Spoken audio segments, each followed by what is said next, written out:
Seorang anak di Kabupaten Malang tega membunuh ayah kandungnya. Diduga sang anak melakukan perbuatan ini akibat depresi. Penangkapan komplotan pelaku pencuri mobil L300 di exit tol Leces, Probolinggo bak film action. Petugas menutup akses jalan tol dan melepaskan tembakan peringatan kepada pelaku. Ribuan imam, muazin, dan marbot dari 60 masjid dan musola di Surabaya dan sekitarnya menjalani vaksinasi di Masjid Al-Akbar, Surabaya.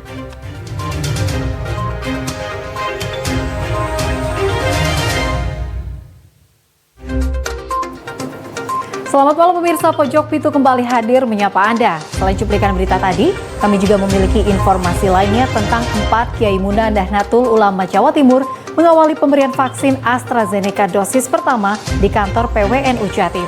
Dan pemirsa, inilah Pojok Pitu selengkapnya.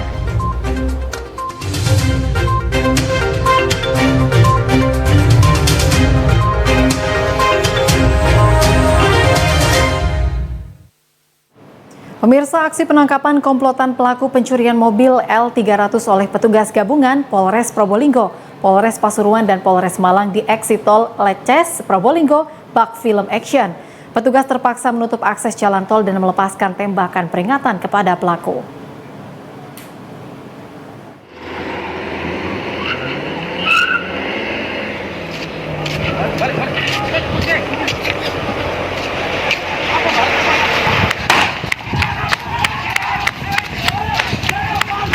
Aksi penangkapan komplotan L300 di exit tol Leces, Probolinggo bak film action ini terekam video amatir.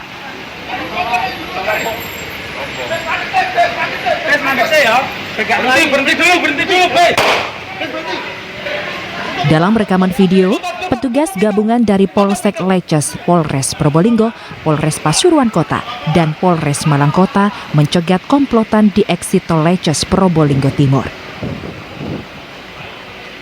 Pelaku yang tidak segera keluar dari mobil membuat polisi melepaskan tembakan peringatan. Tembakan peringatan ini akhirnya membuat 3 pelaku menyerahkan diri.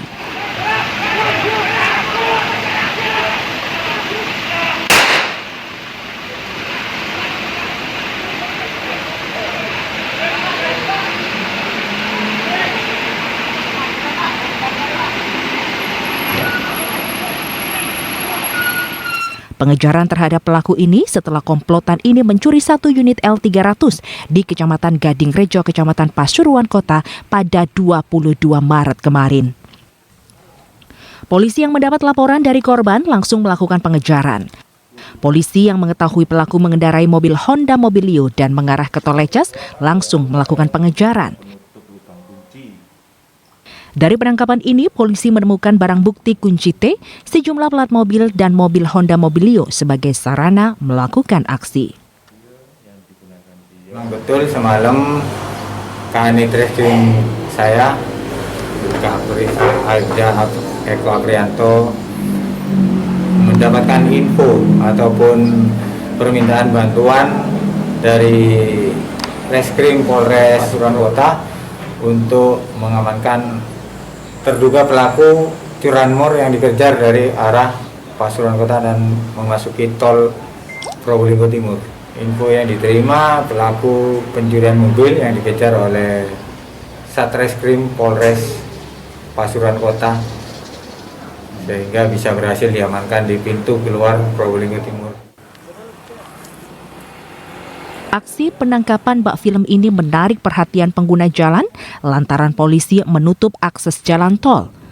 Usai ditangkap, pelaku langsung digiring ke Mapolres Pasuruan Kota guna mengungkap pelaku lain dalam komplotan L300 di Jawa Timur ini. Farid Fahlevi, CTV. Masih mengenai info kriminal, pemirsa, pembunuhan sadis terjadi di Desa Bumirejo, Kecamatan Dampit, Kabupaten Malang. Seorang anak tega membunuh ayah kandung di rumahnya. Usai membunuh, sang anak yang memiliki riwayat gangguan jiwa kabur dan kini tengah diburu buser Satreskrim Polres Malang.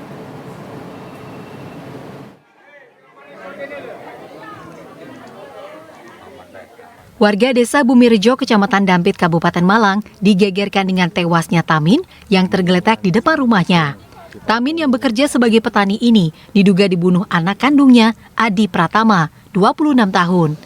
Usai kejadian, Adi Pratama yang mengalami gangguan jiwa ini langsung kabur dan kini diburu tim Buser Satreskrim Polres Malang. Diketahui Adi ini merupakan anak pertama Tamin dan keduanya tinggal di rumah yang berbeda. Adi menempati kediamannya sendiri, tidak jauh dari rumah Tamin. Meninggalnya Tamin berawal sekitar jam 1 dini hari. Belum diketahui motif Adi membunuh ayah kandungnya ini. Namun dugaan kuat, Adi membunuh ayah kandungnya akibat mengalami depresi. Adi Pratama terkadang depresi dan suka membuat onar di dalam rumah dan lingkungan kampungnya. Terkadang Adi juga sering berteriak-teriak ketika malam hari dan membawa senjata tajam. Adi juga sudah sering dibawa berobat kemana-mana, termasuk keluar masuk rumah sakit jiwa. Usai kejadian, tim identifikasi Polres Malang melakukan olah tempat kejadian perkara dan membawa jasad korban dibawa ke kamar mayat RSSA Kota Malang untuk diotopsi. Hairul Anwar, CTV.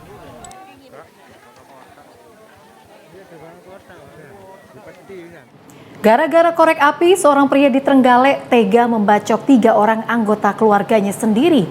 1 orang korban meninggal dunia, sedangkan 2 lainnya kini tengah menjalani perawatan di puskesmas.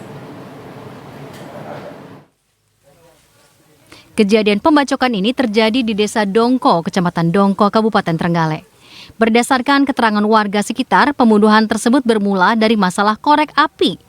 Pelaku pembacokan bernama Sucipto berusia 35 tahun, sedangkan korban meninggal bernama Wardi berusia 74 tahun yang juga merupakan kakek dari pelaku.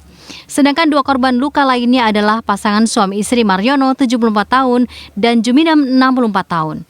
Keduanya adalah paman dan bibi pelaku yang sehari-hari tinggal serumah. Kepala Desa Dongko, Marni, menjelaskan kronologi awal kejadian bermula saat Mariono menyuruh pelaku yakni Sucipto untuk membeli korek api. Setelah dibelikan, ternyata korek api tersebut tidak bisa dinyalakan. Korban yang meninggal sudah proses pemakaman, kemudian korban luka yang 1 luka berat dirawat di Puskesmas Dongko, kemudian luka ringan juga dirawat di Puskesmas Dongko. Mariono kemudian melempar korek tersebut ke depan pelaku sambil mengomel kenapa pelaku membeli korek api yang tidak bisa dipakai. Hal ini membuat pelaku Sucipto emosi dan lantas mengambil 2 bilah sabit yang langsung digunakan untuk mengancam korban. Karena takut, Mariono dan istrinya Juminem lari keluar rumah.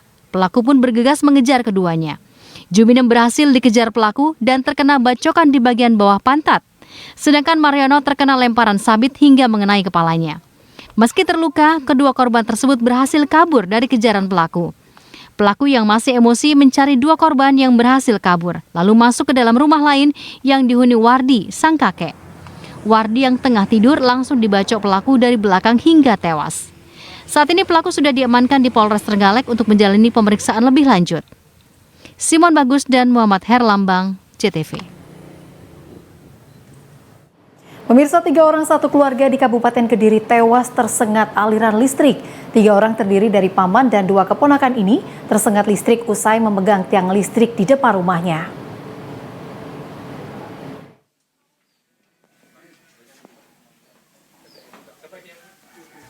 Satu keluarga yang tewas tersengat aliran listrik adalah Juwito, 55 tahun, dan 2 keponakannya Priagung, 53 tahun, dan Granadi Purna Irawan, 36 tahun, warga Dusun Ngatup, Kecamatan Pagu, Kabupaten Kediri. Kejadian naas ini berawal saat Juwito memegang tiang listrik di depan rumahnya. Diduga ada kabel yang terkelupas sehingga Juwito tersengat dan jatuh. Mengetahui pamannya tersengat, Priagung berusaha melakukan pertolongan. Namun, Priagung ikut tersengat listrik dan terjatuh. Mengetahui paman dan kakaknya tersengat listrik, Granadi berusaha menolong, namun ikut tersengat dan jatuh di lokasi yang sama. Warga yang melihat kejadian ini langsung melaporkan ke perangkat desa dan Polsek Pagu. Itu orangnya memang UDGJ, gangguan mental, Pak. Itu memegang-megang tiang listrik itu, akhirnya mungkin lecet atau gimana nggak tahu, terus dia setelah itu dia jatuh. Saya tahu keponakan yang satu namanya Priagung Pandu Atmaja itu menolong maksudnya, akhirnya jatuh juga di situ. Terus datang lagi Granadi Purna Irawan, keponakannya Juwito ini juga. Akhirnya berusaha menolong, jatuh juga di tempat yang sama. Kronologinya seperti Artinya itu. 3 korban ini masih keluarga, Pak? Masih keluarga. Saat ini, polisi masih menyelidiki penyebab pasti tewasnya 3 orang dalam satu keluarga ini. Unggul di Cahyono, Muhammad Zainur Rofi, CTV.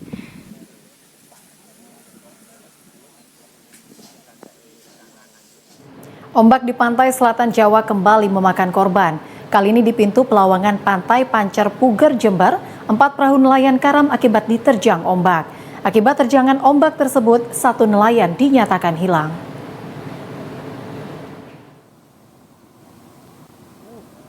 Beginilah detik-detik video amatir salah satu perahu berjenis speed diterjang ganasnya ombak pantai selatan Jawa. Perahu nelayan ini diperkirakan hendak masuk ke pintu pelawangan Pantai Pancer di Desa Puger Kulon, Kecamatan Puger, Kabupaten Jember. Pasca digulung ombak, tampak 2 orang nelayan berusaha menyelamatkan diri. Tragedi ini terjadi karena ombak besar setinggi 2 hingga 3 meter. Karena sang nahkoda kapal kurang jeli, akhirnya 1 perahu terbalik. Akibat ombak besar ini, setidaknya ada 4 perahu nelayan yang karam. Menurut Samsul Hadi, salah satu nelayan mengatakan, kondisi ombak sebenarnya tidak terlalu parah jika dibandingkan saat musim kemarau, antara bulan Juni hingga bulan Oktober. Karena di bulan tersebut, ombak mencapai puncaknya antara 3 hingga 4 meter. Saat ini, nelayan masih menunggu tim SAR dan pihak kepolisian untuk melakukan pencarian terhadap 1 nelayan yang hilang.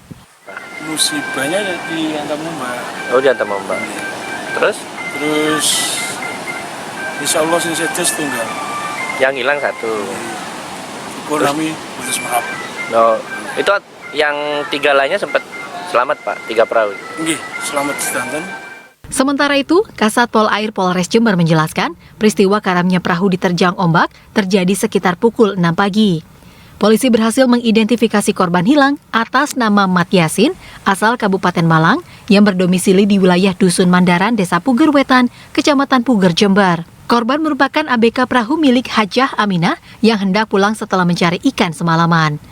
Sekitar jam 6.00 WIB bahwa telah terjadi laka laut di mana para nelayan yang akan pulang dari melaut menuju ke Pantai Pancer Puger dan melewati jalur utama itu di Pelawangan. Ternyata sampai di Pelawangan ombak begitu besar sehingga ada beberapa jukung atau perahu nelayan yang terbalik. Ada sekitar 4 perahu nelayan terbalik dengan kondisi yang 3 bisa dikatakan berat, yang 1 terbalik. Dan yang terbalik ini dimungkinkan 1 korban masih dalam pencarian dan nyatakan hilang sampai saat ini. Pol Air bersama tim SAR akan melakukan pencarian terhadap korban tersebut pada esok hari karena kondisi ombak yang masih tinggi. Feliko Sasi, CTV.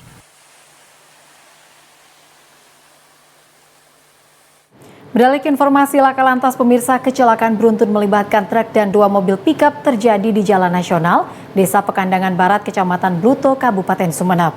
1 orang tewas dan 3 orang mengalami luka-luka. Beginilah kondisi pasca kecelakaan beruntun yang melibatkan truk bermuatan sayur dan 2 mobil pickup di Jalan Nasional Desa Pekandangan Barat, Kecamatan Bluto, Kabupaten Sumeneb pada hari Selasa dini hari. Kecelakaan ini berawal saat truk bernopol M8636UV melaju dengan kecepatan tinggi dari arah barat ke timur. Sesampainya di lokasi, truk tiba-tiba menabrak 2 pickup yang berjajar di badan jalan sebelah utara.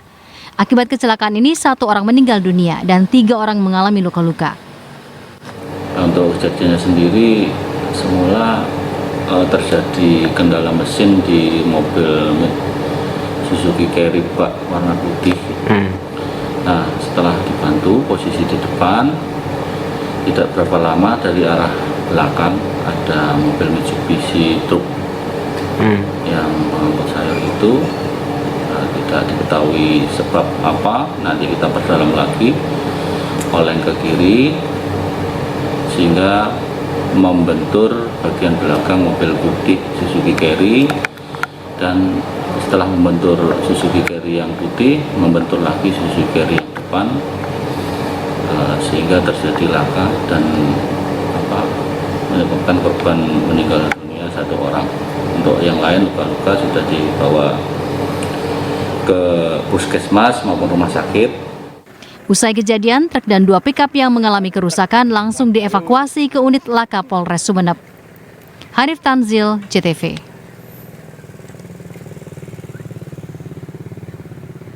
Pemirsa, sebuah truk trailer bermuatan plat besi menabrak pembatas jalan di jalur Pantura, Kabupaten Tuban, Selasa pagi. Kendaraan surat muatan itu oleng keluar jalur kanan lantaran sopir mengantuk.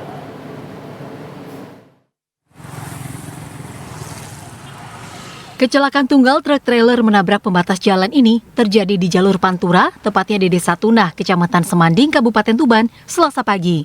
Truk trailer Nopol L8534UQ ini tersangkut di atas beton setinggi 1 meter sehingga tak dapat bergerak maju maupun mundur.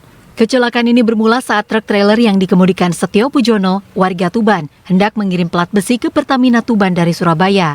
Diduga sesampai di lokasi kejadian, sopir truk mengantuk hingga oleng ke kanan dan menabrak beton pembatas jalan.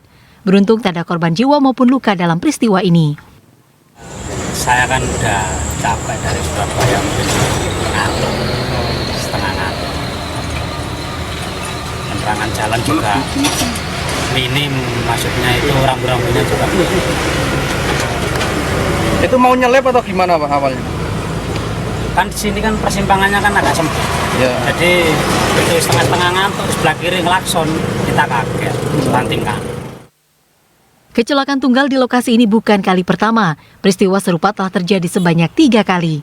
Sebelumnya, sebuah truk box dan pickup bermuatan ayam juga menghantam pembatas jalan di lokasi yang sama. Minimnya rambu-rambu dan penerangan jalan diduga menjadi penyebab utama kecelakaan tunggal ini. Rambu-rambunya kan cuma kecil. Harusnya apa Pak yang bisa kelihatan? Ya tambah lampu lagi, satu lagi ya bisa kelihatan. Kan lampunya penerangan kurang. Ini kejadian keberapa ini Pak? 3 kali. Sebelumnya apa? Sebelumnya itu mobil up. Akibat kecelakaan ini, arus lalu lintas di jalur Pantura sempat tersendat lantaran para pengendara mengurangi kecepatan untuk melihat kecelakaan. Sementara hingga kini truk beserta muatannya belum bisa dievakuasi. Husni Mubarok, JTV.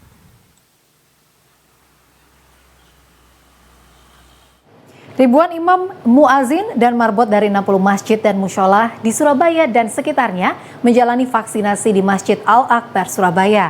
Nantikan informasi selengkapnya usai jeda pariwara berikut.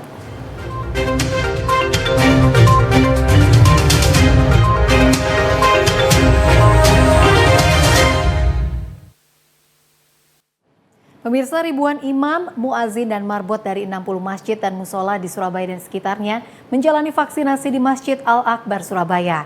Vaksinasi kepada takmir masjid dan musola ini jelang bulan Ramadan bulan depan.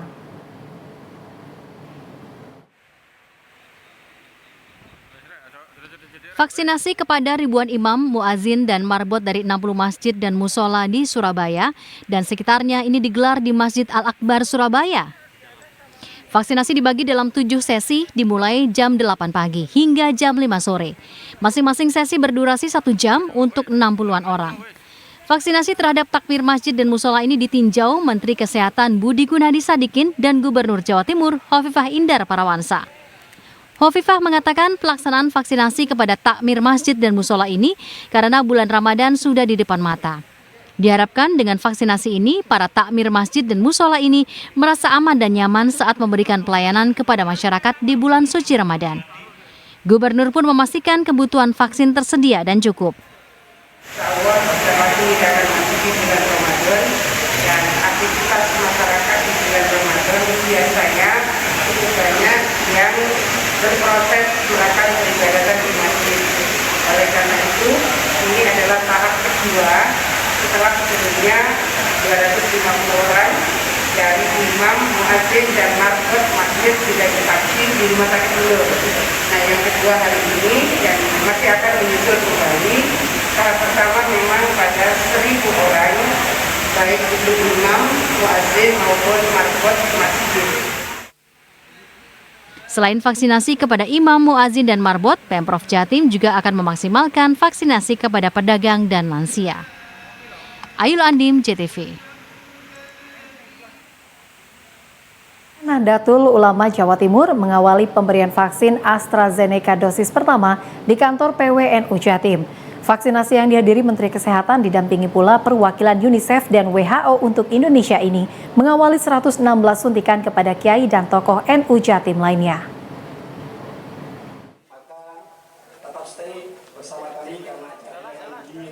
Sebanyak 4 kiai muda Nahdlatul Ulama Jawa Timur, yaitu Kiai Haji Jazuli Soleh Kosim asal Sidoarjo, Kiai Haji Muhammad Muslih asal Lumajang, Kiai Haji Ainul Mubarok asal Pacet, dan Kiai Haji Lukmanul Hakim dari Lembaga Batsul Masail atau LBM PWNU Jatim melakukan vaksin AstraZeneca dosis pertama di kantor PWNU Jatim Selasa siang.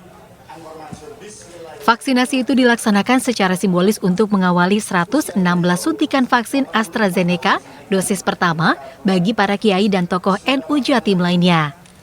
Dalam acara itu juga hadir Menteri Kesehatan Budi Gunadi Sadikin didampingi Kepala Perwakilan UNICEF untuk Indonesia, Deborah Komini, dan Kepala Perwakilan WHO Indonesia, Parie Nathan. Dalam sambutannya, Budi Gunadi Sadikin menyatakan jika vaksin AstraZeneca telah diuji secara medis dan telah dikaji serta disepakati jika vaksin tersebut aman sekaligus halal. Sejak 10 Maret lalu, PWNU Jatim telah mengeluarkan hasil Bahsul Matsail yang menyatakan bahwa vaksin AstraZeneca, Sinovac, dan vaksin lainnya adalah aman serta halal. Budi Gunadi juga menyebut bahwa saat ini Indonesia dalam kondisi urgensi vaksin. Tercatat sebanyak 2,6 juta orang telah meninggal akibat COVID-19. Pemberian vaksin ini untuk mencapai kekebalan komunal sebesar 70% dari 7,8 miliar manusia di dunia atau sekitar 5,5 miliar yang harus divaksinasi. Nah sekarang isunya adalah begitu kita udah dapatnya nggak bisa milih-milih. Karena itu rebutan seluruh dunia. Karena 5,5 miliar manusia butuh 11 miliar vaksin.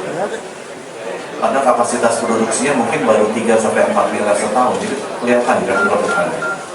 Nah begitu kita udah dapat, kita dapatnya 4, Sinovac, AstraZeneca, Novavax, dan juga Pfizer.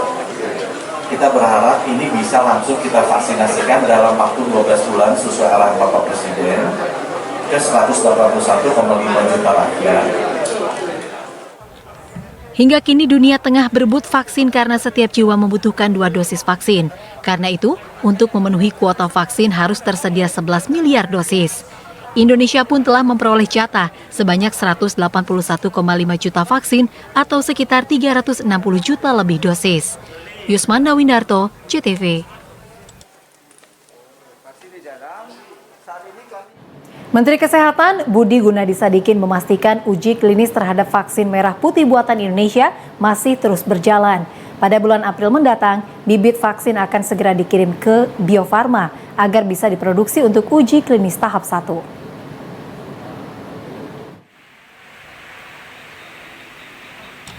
Proses uji klinis vaksin merah putih terus dilakukan dan sampai saat ini masih terus berjalan. Ada beberapa tahapan proses research and development yang memang membutuhkan waktu yang lama.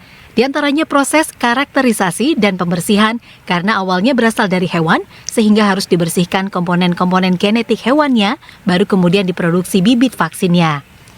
Menurut Menteri Kesehatan Budi Gunadi Sadikin, vaksin merah putih paling maju progresnya dan rencananya pada bulan April nanti bibit vaksin akan dikirim ke Bio Farma serta bisa diproduksi untuk dilakukan uji klinis tahap 1. Vaksin merah putih, seingat saya yang sudah paling maju kan yang kerjasama itu rencananya di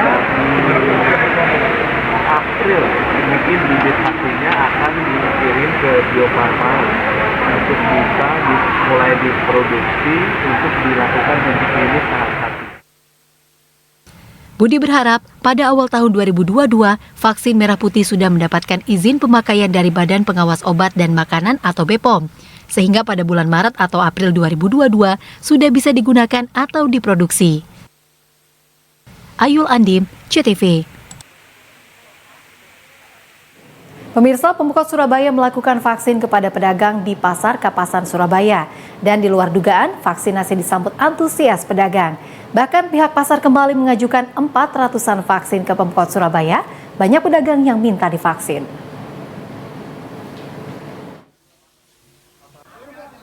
Dalam vaksinasi kepada pedagang pasar Kapasan ini, Pemkot Surabaya menyiapkan 703 vaksin.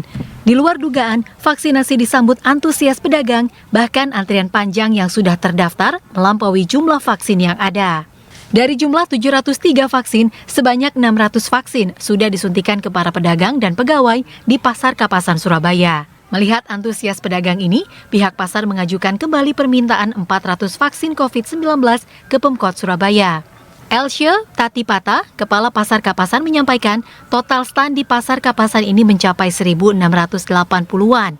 Satu stand terdapat 2 hingga 4 orang. Pada awal pendataan, tidak begitu banyak pedagang yang antusias mengikuti vaksin. Namun, saat dilakukan vaksinasi pertama, ternyata pedagang lain menginginkan divaksin. Semua pedagang dan karyawan. Berapa yang disiapkan, Bu? Tahap pertama 703 dari Dinkes. Terus? Tahap kedua masih ada pengajuan kurang lebih 300, lebih 400-an. Pasar kan salah satu tempat berkumpulnya orang, jadi kan ramai untuk dikunjungi sehingga harus divaksin untuk mencegah penyebaran COVID selanjutnya. Antusiasme pedagang dan pegawai antusias. Sementara itu, para pedagang mengaku sangat senang dengan adanya program vaksinasi ini dikarenakan keseharian mereka bertemu dengan banyak orang. Dengan sudah mengikuti vaksin ini, para pedagang berharap lebih sehat dan aman dari terkonfirmasi virus COVID-19. Udah vaksin, Bu? Udah. Gimana, Bu, dengan vaksin, adanya program vaksin ini, Bu? Bagus banget. Memang kan harus diutamakan ya, pedagang pasar kan sering komunikasi dengan orang. Jadi ya harus diutamakan itu. Ya, itulah berpartisipasi lah, kan mencegah. Karena kita kan penjual kan. Jadi senang ya? Senang ada program. Dewi Muratin, JTV. Pemkot Surabaya terima 21.770 vial vaksin COVID-19 yang terdiri dari vaksin Sinovac dan vaksin AstraZeneca. Nantikan informasi selengkapnya, kami segera kembali.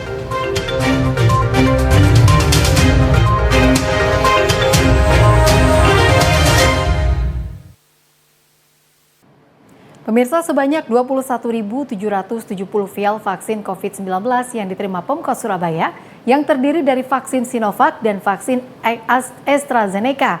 Tambahan vaksin ini rencananya digunakan untuk vaksinasi guru, dosen, serta pedagang, baik pedagang pasar tradisional maupun sentra kuliner.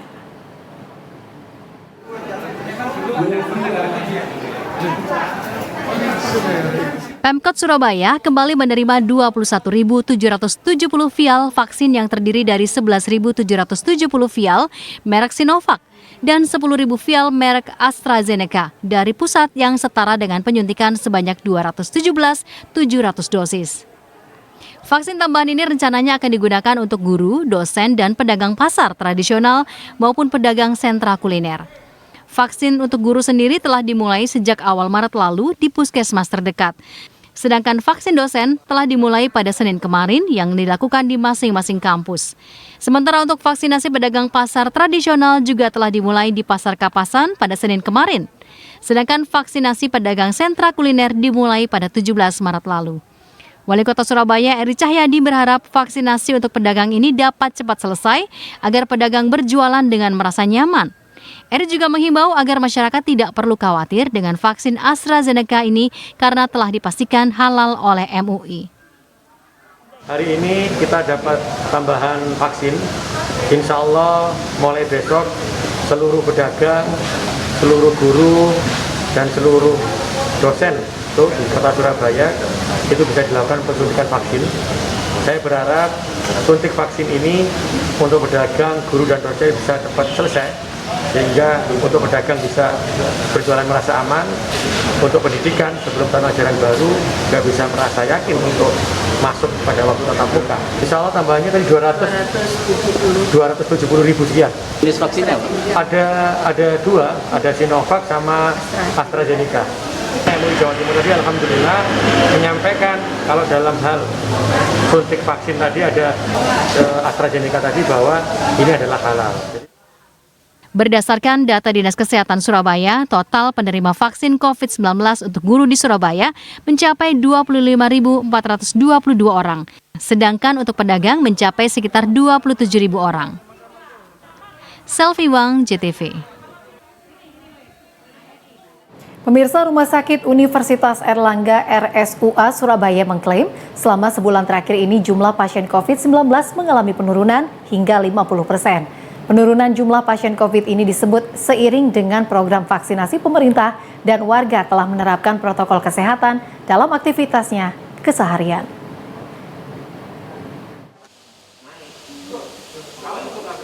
Menjadi salah satu rujukan rumah sakit COVID-19 selama pandemi di Surabaya, membuat Rumah Sakit Unair seringkali mengalami overload pasien selama beberapa bulan yang lalu. Namun saat ini, pihak manajemen mengklaim pada 1 bulan terakhir ini, RSUA mengalami penurunan pasien COVID-19. Jika dulu rata-rata per hari angka pasien COVID-19 yang dirawat menyentuh angka lebih dari 120 pasien, saat ini rata-rata hanya terdapat 60 orang pasien COVID-19 yang dirawat intensif di rumah sakit tersebut. Direktur Utama RSUA, Nasronuddin mengklaim menurunnya jumlah pasien tersebut seiring program vaksinasi pemerintah yang terus berlangsung dan menyasar berbagai elemen masyarakat. Selain itu, tingkat kedisiplinan warga terkait penerapan protokol kesehatan di Surabaya tergolong baik. Mulai menurunnya sejak bulan apa? Kurang lebih dalam 2 bulan ini ya, dalam 1-2 bulan ini menurun ini.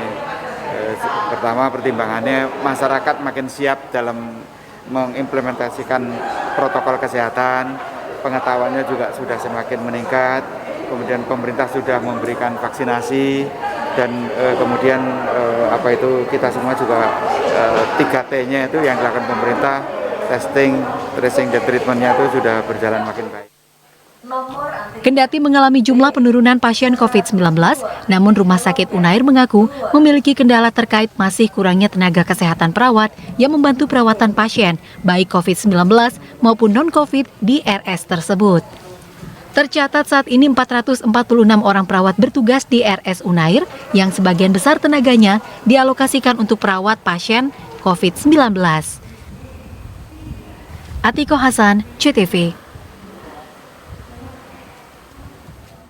Kita beralih ke informasi lain, pemirsa. Seorang wanita asal Lumajang nekat hendak menjual ginjalnya karena mengaku tidak memiliki jalan keluar untuk melunasi hutang yang sudah jatuh tempo. Sang suami yang bekerja sebagai security di Surabaya mengaku tak berdaya saat mengetahui rencana nekat sang istri.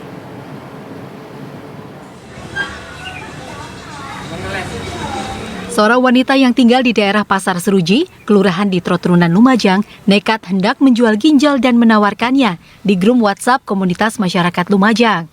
Wanita tersebut diketahui bernama Parhiatun Haini, berusia 37 tahun.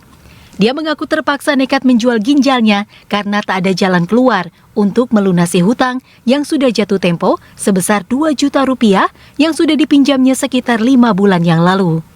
Dalam percakapan WhatsApp, Parhiatun Haini mengatakan akan menjual ginjalnya seharga 500 juta rupiah. Diketahui Parhiatun Haini tinggal bersama suami dan 3 orang anaknya di rumah yang berukuran sekitar 6x4 meter. Dan setiap harinya bekerja sebagai tukang laundry serta berjualan pisang di pasar depan rumahnya.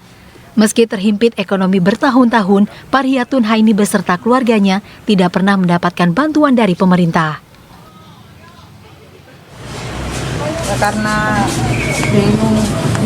karena bingung aja, terus bingung mau punya bayar utang, nggak punya uang, itu aja.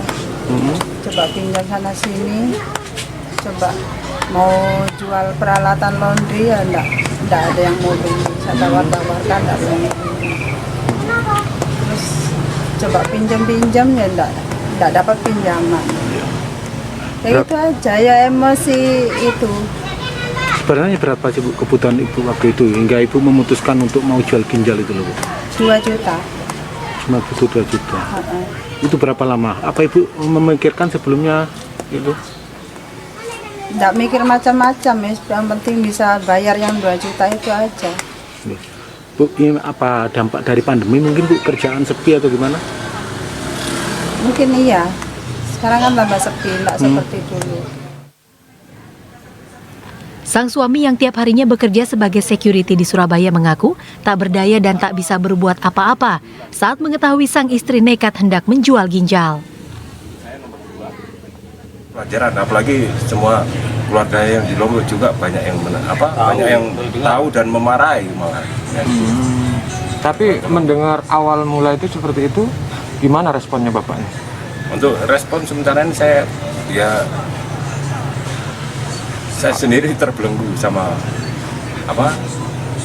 ya istilah banyak utang juga, jadi ya itu bingung juga. Ya bingung tanpa bisa punya daya, ya jadi cuma menasihatin untuk jangan sampai terulang lagi bicaranya disiarkan gitu.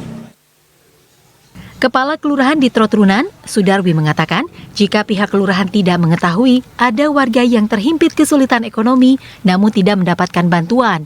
Terlebih, keluarga Parhiatun Haini juga tidak pernah melakukan komunikasi dengan pihak pemerintahan setempat. Jadi apa yang belum ini kan yang tahu RT RW, saya tinggal melaksanakan. Mungkin pengasuhan ini kan turun ke masyarakat. Kemungkinan ini lepas tidak pernah komunikasi dengan RT RW. Di lingkungan sini lah, kan yang tahu RT RW yang belum dapat atau tidak. Karena saya sudah laporan ke Pak Bupati, semuanya sudah terkirim semuanya. Ini kok ada yang lambat belum dapat. Ternyata dia akan menjual apa itu? Ginjalnya ini kan saya juga sebagai lurah kan harus tahu ke masyarakatnya. Ternyata ditemukan di RW 2 RT 6. Yongki Nugroho, CTV. Kapolri Jenderal Polisi Listio Sigit Prabowo hari ini meluncurkan Electronic Traffic Law Enforcement atau ETLE atau tilang elektronik secara serentak di 12 Polda di Jawa Timur dan tanah air. Tentunya informasi ini akan kami hadirkan selengkapnya sesaat lagi.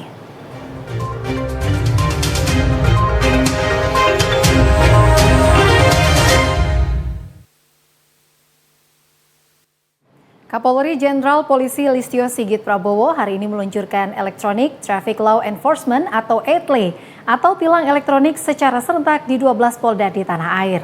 Polda Jatim telah memasang 54 titik kamera cerdas yang bisa merekam wajah dan nopol kendaraan pelanggar lalu lintas yang tersebar di Surabaya, Madiun Kota, Gresik, Lamongan, dan Sidoarjo.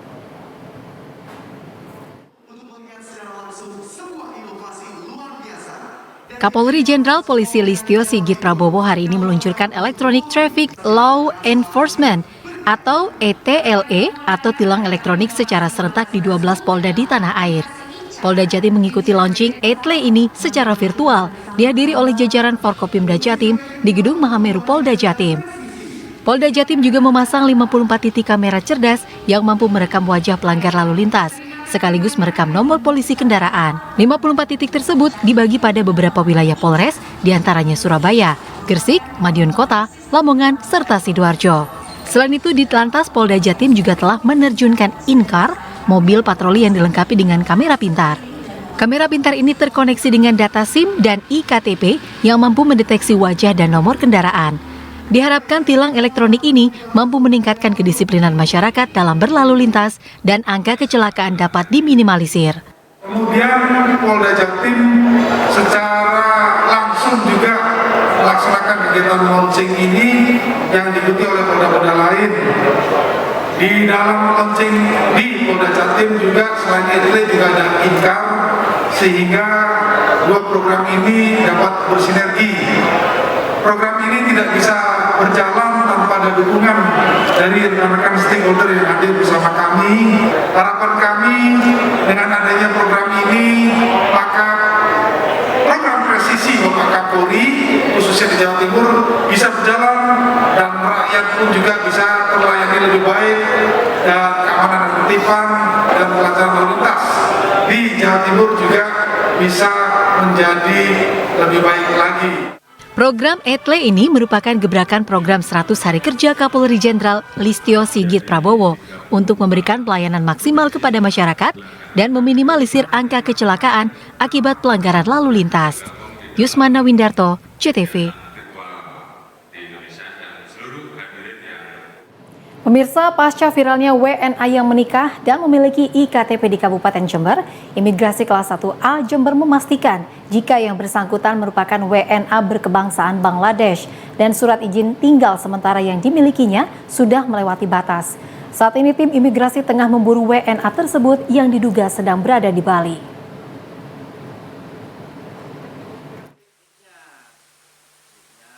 Pasca viralnya berita WNA yang memiliki EKTP dan menikahi wanita di Desa Darungan, Kecamatan Tanggul, Kabupaten Jember, Kasih Intelijen dan Pendidikan Imigrasi Kelas 1A Jember, Anton Parlindungan, mengkonfirmasi WNA tersebut atas nama Moyen Udin yang berkebangsaan Bangladesh. Kepada awak media, pihak imigrasi menyebutkan sudah mencari surat izin tinggal yang bersangkutan di database Imigrasi Jember, namun tidak ditemukan. Pihak imigrasi juga sudah menelusuri keberadaan WNA tersebut mulai dari wilayah Kecamatan Sumber Baru hingga Kecamatan Tanggul, namun yang bersangkutan belum ditemukan. Saat ini tim imigrasi telah memburu WNA tersebut yang diduga sedang berada di Bali. Selain itu, setelah dilakukan komunikasi dan koordinasi dengan imigrasi pusat, diketahui bahwa Moyen Udin memiliki kitas atau kartu izin tinggal sementara dari Imigrasi Jakarta Utara dan kitas yang bersangkutan saat ini telah overstay atau melebihi batas izin tinggal. Pak, tindakan imigrasi sendiri gimana nanti Pak? Kedepannya gimana dengan kasus semacam ini? Jadi kami sudah melakukan beberapa upaya dalam arti dalam suatu wadah namanya Timpora yang sudah sampai dengan tingkat kecamatan. Jadi di sini kita sangat membutuhkan kesadaran dari teman-teman, jika ada tamu asing silakan dilaporkan di perangkat yang paling rendah, RT RW, kepala desa, kemudian ke kantor imigrasi agar kita dapat terus mengawasi kegiatan apa yang dilakukan oleh orang tersebut. Feliko Sasi, CTV. Pemirsa, agar Gresik tak selalu menderita banjir akibat luapan Kali Lamong, Bupati Gresik meminta pada BPWS untuk segera memasang tanggul di Kali Lamong. Pada tahun ini ada anggaran sebesar 98 miliar dari APBN untuk pemasangan tanggul sepanjang 1,5 km yang dimulai dari Desa Jono, Kecamatan Cerme.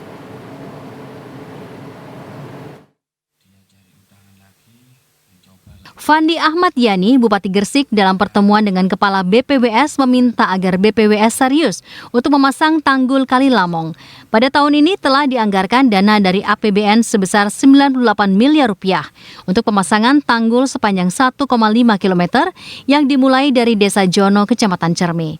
Dan Pemkab Gresik bertanggung jawab untuk membebaskan lahan di sekitar daerah aliran sungai Kali Lamong yang akan digunakan untuk pemasangan tanggul. Kita bisa duduk bersama dengan BPWS dalam 3 pembahasan. Yang pertama, penyelesaian banjir Kali Lamong, yang mana sudah ditetapkan bahwasanya anggaran 98 miliar ini sudah diputuskan untuk pembangunan parafet yang di desa mulai dari Desa Jono. Nah, mudah-mudahan pekerjaan ini selesai sampai di akhir tahun. Keterbatasan dana kita untuk mentang sebenarnya tiap tahun sudah ada, tapi tidak besar seperti sekarang ini. Gitu. Nah, dulu urusan tanahnya gitu kan hanya sekian, belum ada titik temu dengan pemilihan tanah. Kita dari BWS itu siap menganggarkan kalau tanahnya sudah siap. Kalau sekarang sudah clear? Insya Allah tadi yang disampaikan, mudah-mudahan selesai. Kalau dana kami siap yang tadi disampaikan 98 miliar. Ya nanti nggak tahu kita ditawar sama untuk rekanan itu berapa. Pemasangan tanggul di bibir Kali Lamong akan dilakukan secara bertahap. Dan berdasarkan data BPWS, panjang Kali Lamong yang masuk wilayah Kabupaten Gresik ada 50,1 km. Untuk pemasangan tanggul pada tahun 2021 ini akan dilakukan di wilayah Desa Jono dan Desa Tambak Beras, Kecamatan Cerme. Di mana pada banjir pekan yang lalu ada beberapa titik tanggul yang jebol, termasuk di Desa Tambak Beras. Muhammad Amin, JTV. Pemirsa, seorang ibu rumah tangga di Kabupaten Sidoarjo mampu meraup jutaan rupiah per bulannya dari usaha membuat tas dan aksesoris dari limbah kulit jagung. Nantikan informasi menarik ini usai jeda pariwara berikut.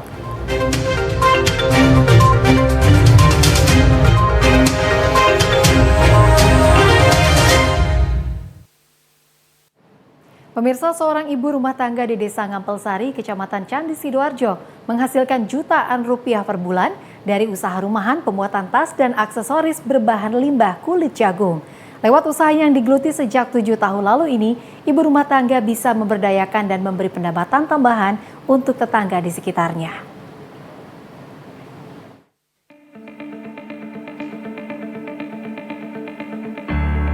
Bertempat di halaman rumahnya, Ira Irbawanti bersama ibu-ibu rumah tangga di sekitar rumahnya membuat kerajinan tas berbahan limbah kulit jagung. Melalui usaha rumahan yang telah dirintisnya sejak 7 tahun lalu itu, Ira Irbawanti bisa memberikan kesibukan dan juga pendapatan untuk tetangga yang dilibatkannya dalam pembuatan kerajinan tas itu. Ibu 3 anak ini memulai usaha berawal dari keprihatinannya melihat banyaknya sampah kulit jagung yang tidak terpakai. Dia lantas menyulap limbah tersebut menjadi kerajinan tangan yang bisa dikomersilkan.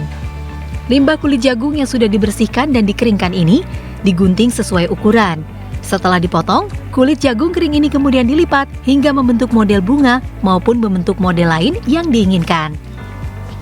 Dengan menggunakan alat yang cukup sederhana, dengan gunting, lem, dan beberapa alat lainnya, aksesoris ini kemudian ditempelkan ke tas. Meski terlihat mudah, namun untuk membuat aksesoris tas cantik ini diperlukan ketelitian dan ketelatenan. Untuk satu tasnya, Ira menjual dengan harga antara 50 hingga 100 ribu rupiah. Dengan menjual hasil karyanya melalui online, hasil karya Ira bersama ibu rumah tangga di lingkungannya ini sudah merambah pasar ke luar pulau. Bahkan dalam 1 bulan, tas berbahan kulit jagung ini bisa terjual antara 50 hingga 100 buah. Sedangkan omset per bulannya mencapai 6 hingga 7 juta rupiah. Alhamdulillah aku di lingkungan sekitar juga banyak juga pemesanan yang dari luar. Alhamdulillah banget ya. Proses penjualan itu kebetulan dari teman, kadang saya online gitu. Apa yang saya buat cantik kadang peminatnya banyak gitu. Alhamdulillah gitu. Sampai keluar Jawa pernah? Pernah ya? Pernah. Pernah. Ira berharap kerajinan pembuatan tas ini dapat terus berkembang, sehingga mampu membantu warga lain untuk mendapatkan penghasilan tambahan di tengah pandemi COVID-19. Mujianto Primadi, JTV. Seorang guru SMA di Kabupaten Magetan sukses membudidayakan bunga mawar merah di lahan seluas 1,5 hektar. Awalnya guru SMA tersebut menanam sayur, namun karena perawatannya yang susah, dirinya beralih membudidayakan bunga mawar merah. Dengan omset mencapai puluhan juta per bulan.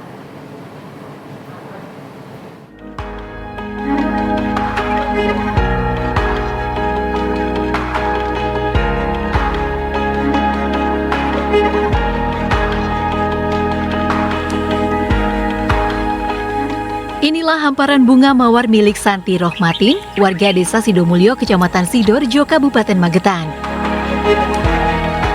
Perempuan yang tercatat sebagai guru SMA di Magetan ini sukses membudidayakan bunga mawar merah.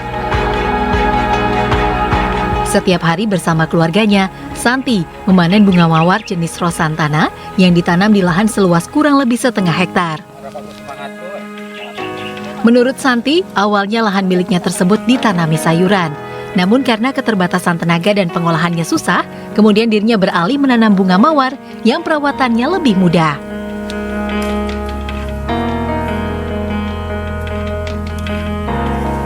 Santi menanam kurang lebih 6.000 batang bunga mawar, dan setiap harinya dirinya bisa memanen sekitar 20 hingga 30 kantong plastik bunga mawar. Setiap satu plastik seberat 8 ons dijual seharga Rp100.000. Harga ini bisa naik menjelang lebaran menjadi Rp150.000 per kantong plastiknya. Selain diambil langsung tengkulak, bunga mawar tersebut juga dikirim ke berbagai daerah mulai ke Madiun, Cepu, Solo, Bojonegoro, dan daerah lainnya.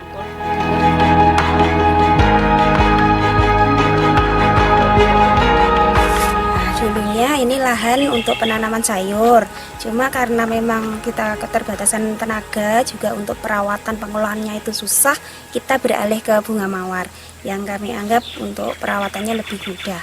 Menguntungkan nggak, Pak? Kalau untuk sayur dulunya kan kita harus menunggu masa panen, harus ada prosesnya, tapi kalau untuk bunga mawar ini kita tiap hari bisa panen.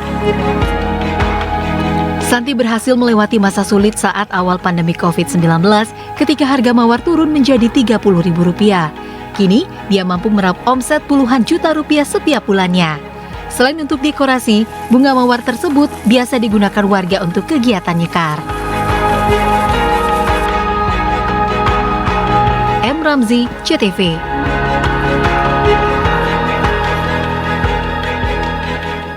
Pemirsa, di segmen terakhir ini kami akan sajikan agenda penting Jawa Timur selama sepekan ke depan.